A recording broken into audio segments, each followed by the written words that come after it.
ajili ya kazi zao, kwa ajili ya sadaka zao, tunayaharibu na kuyavunja kwa jina la Yesu.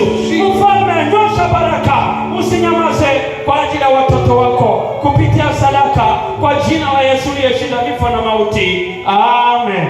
Amen. Amen. Amen. Amen. Amen. Amen. Amen. Watoto wa Mungu. Amen. Amen tena. Amen. Tutakusamehe leo. Hakuna feni. Feni ya kanisa iliharibika, lakini ilikuwa natengeneza, najua ya kwamba itakuwa mzuri sana. Amen. Tuchapie Bwana makofi tena. Amen. Na wasalimu katika jina la Yesu Kristo. Amen. Watoto wa Bwana, tujikaze, tuheshimu saa ya Bwana, tusikuu tunachelewa. Amen. Amen. Tutajikaza, hatutakuwa warefu bali tutakuwa wafupi. Tutasoma katika Yohana sura 11 mstari wa 14. Amen. Amen. Nitasoma ili twende haraka, alafu na kisha tena tutaruka. Amen. Tusome kwa jina la Yesu. Basi hapo Yesu akawaambia waziwazi, Lazaro amekufa, nami nafurahia kwa ajili yenu kwamba sikuwa huko ili nipate kuamini, lakini tuendeni kwake.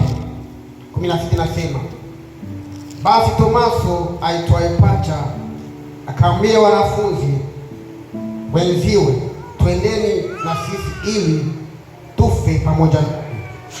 Amen.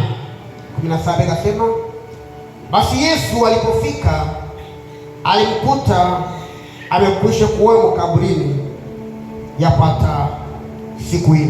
Bwana Yesu asifiwe. Amen. Kanisa la Bwana. Amen. Tunaenda kujifunza kwa ajili ya Lazaro. Tusamehe. Amen. Tutajifunza kwa ajili ya kupata muujiza na tutajifunza kwa ajili ya Lazaro. Amen. Tuombe. Baba, nalibariki jina lako na kuinua Mungu uliye juu patakatifu. Naomba neema yako Mungu ionekane katika mkutano huu. Ulisema ya kwamba wawili wala watatu wanapokusanyika na uko mahali hapo. Basi naomba Mungu, neno yote nitakayotamka isitoke katika kinywani mwangu, bali iwe Mungu ukiwa ukinena. Amen. Amen. Kanisa la Bwana. Ilipokuwa Yesu alipokuwa akihubiri, Yesu alianza na hubiri yake, akatembea vijiji kwa vijiji. Alikuwa akitangaza injili. Amen. Na injili ya Yesu ilikuwa injili ya maarufu zaidi. Ikafika wakati akaingia katika mji wa Betania, na alipokuwa katika mji wa Betania akapata marafiki wengi, na ndipo hapo alikutanana na Lazaro. Huyo Lazaro alikuwa na dada yake, walikuwa wanamuita Martha. Amen. Yule Martha ndiye yule ambaye alimpanguza Yesu kwa miguu yake na mafuta. Bwana Yesu asifiwe. Alafu Lazaro akawa rafiki sana na Yesu. Ikafika muda ambao Yesu akashika njia, akatoka Betania akaenda kwa kile kijiji ili apate kuhubiri. Kwa hiyo muda Lazaro akapatwa na ugonjwa, akaugua. Amen. Alipokuugua wakampelekea Yesu habari ya kusema, rafiki yako amelazwa. Amen. Alipolazwa Yesu hakujibu kitu. Jifunze ukuwe na rafiki yako ambao unajua ya kwamba ni maarufu. Ifike hatua unapanda katika hospitali, unamtumia mjumbe ya kwamba nimelazwa, haupate jibu. Unaweza kufanya nini? Ikafika muda ambapo Lazaro akakata kamba, akafariki. Alipofariki wakamtumia tena Yesu mjumbe ya kusema ya kwamba rafiki yako amekwisha kutoweka. Yesu akaendelea tu na injili akihubiri. Ndugu zangu, msikilize, inajifunza Mkristo unakuwa na neno wanaita imani ndani mwako. Unapomwamini Yesu, ujue nini ambayo unaamini, na unapomfuata Yesu ujue unamfuata nini. Amen. Kuna watu wengi katika akili huwazia kwamba ukivaa vazi fulani ndio utaingia mbinguni. Unadanganyika. Yule Mungu anayechunguza moyo anakujua unapolamuka na unapolala. Ukitembea katika giza, yule Mungu yuko anakuona. Hapana kujidanganya. Amen. Usijiache kuwa uchafu. Kwa hiyo tunasema ya kwamba wachafu hawataonekana. Unajidanganya. Unapokuya mbele za Bwana, kuya smart kama vile DJ. Chapia Bwana makofi na vigelegele. Amen. Hapana kusikia wivu ya mwenzako anapoingia katika nyumba la Bwana au unapokutana naye. Amen. Naona kwamba nyote sura zenu zimemeremeta. Mungu wa mbinguni abarikiwe. Amen. Walipopelekea Yesu hiyo message, ikapita siku 2, Yesu hakujibu kitu.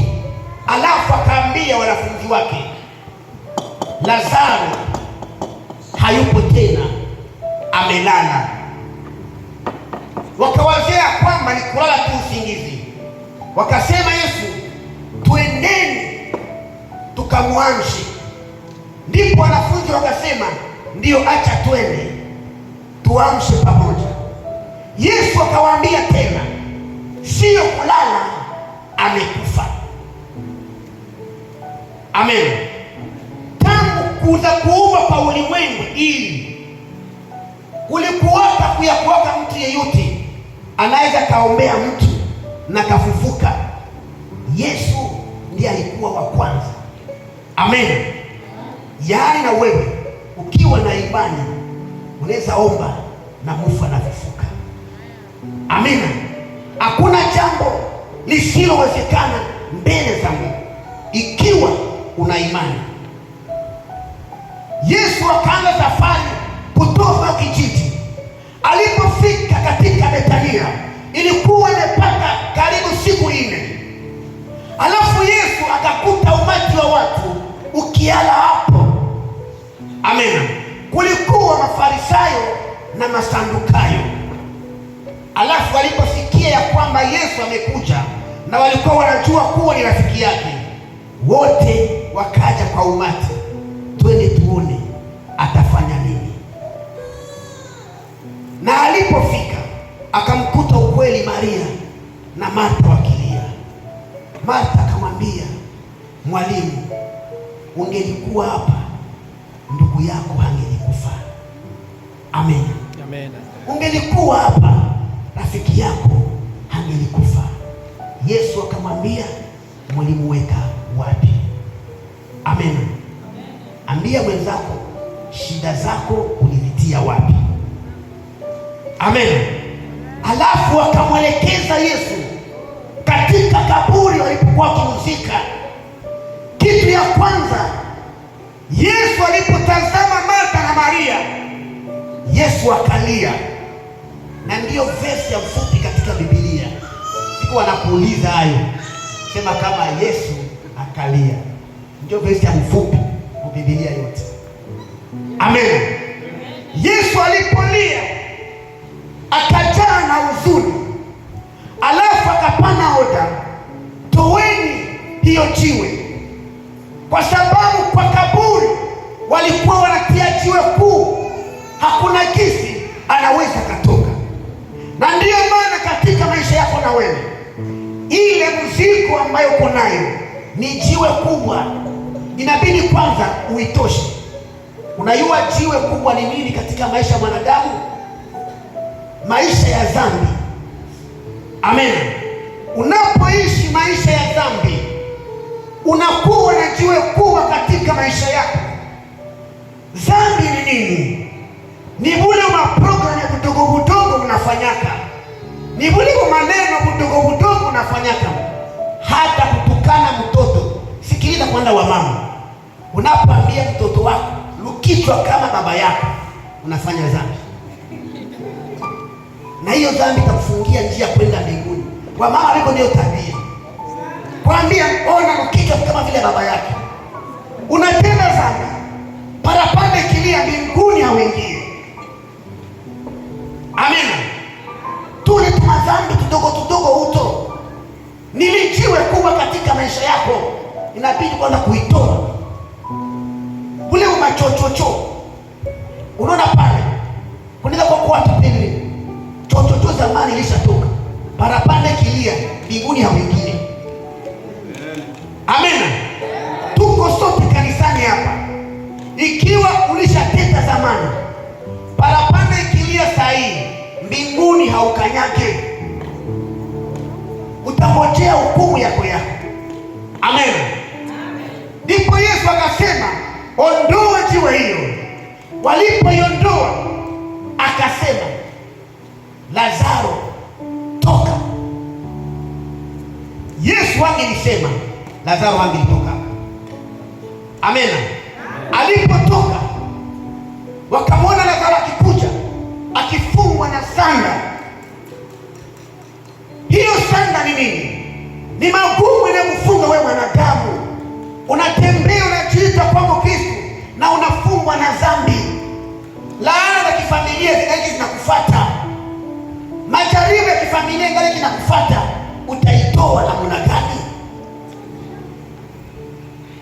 Ukumbuke walipotaka toa hiyo jiwe, watu wakaambia Yesu, tafadhali ameanza kunuka, yapata siku 4 iko kaburini. Yesu akawaambia, sikuambia kama ukiamini tu utaona mkono wa Mungu? Bwana Yesu sifiwe. Amini tu neno la Bwana nawe utaona mkono wa Mungu. Ukiamini mkono wa Bwana tu utaona mkono wa Mungu. Wakati Lazaro alipotoka, Yesu akaamuru wamfungue sanda, na walipomfungua sanda, Lazaro akakuwa mzima. Amen. Yesu hakumgusa, alinena tu. Amen. Hizo shida zako haina maana kuwekea mkono, ni kunena tu. Kama uko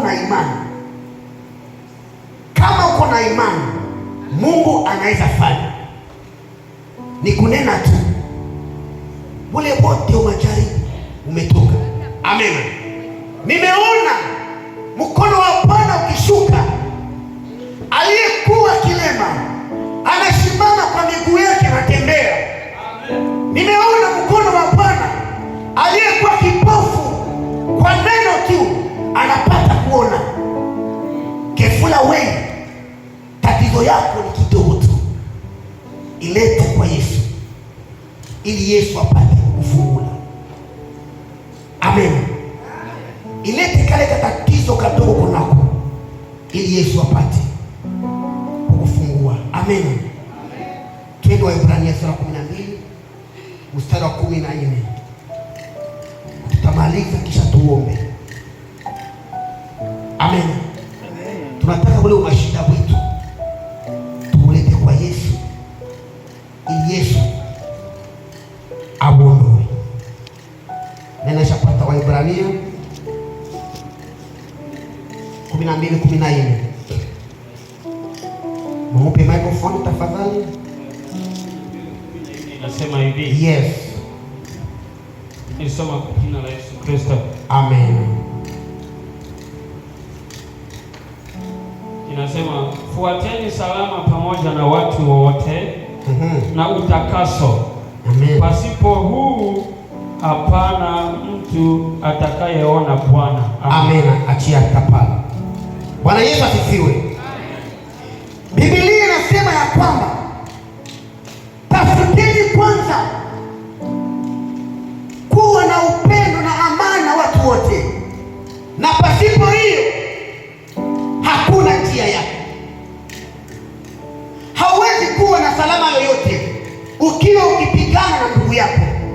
Hauwezi kuwa na salama yoyote ikiwa kama kuna magomvi katika kanisa. Hauwezi kuwa na salama yoyote ikiwa ndani mwako mnakuwa na giza. Amen. Watoto wa Mungu, tunakuja sote mtafuta Mungu. Hatukukuja kucheza. Kila mtu hapa iko na shida zake, kila mtu iko na magumu yake.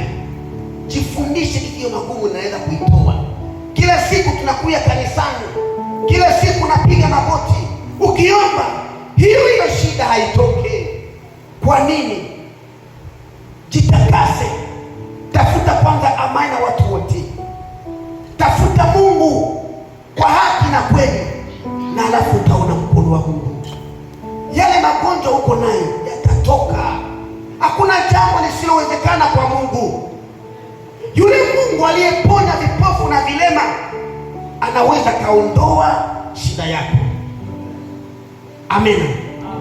Mungu anaweza kaondoa hiyo mzigo ambayo inakusumbua. Bwana Yesu asifiwe. Na hiyo mzigo itatoka ni kwa kuomba tu. Ukiamini utaona mkono wa Mungu. Usinone Mungu. Ona yule anayenenewa katika maandiko. Kwa dakika tu moja, dakika moja unaweza ona mabadiliko katika maisha yako. Kwa dakika moja tu maisha yako inaweza ikabadilika, na watakuuliza ulienda wapi?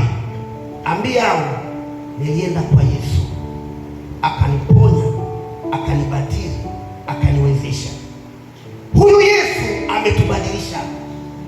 Huyu Yesu ametuokoa, na huyu Yesu ametulinda. Ikiwa alifanya hapo kale, na atafanya na leo. Chapia Bwana makofi. Simama tuombe. Tafadhali kanisa la Bwana, nitawaambia jambo moja. Nyote mko mnakuja kanisani, muna shida nyingi. Amena. Shida hazipendi kutoweka kwa ajili ya imani yenu na kutokuelewa. Biblia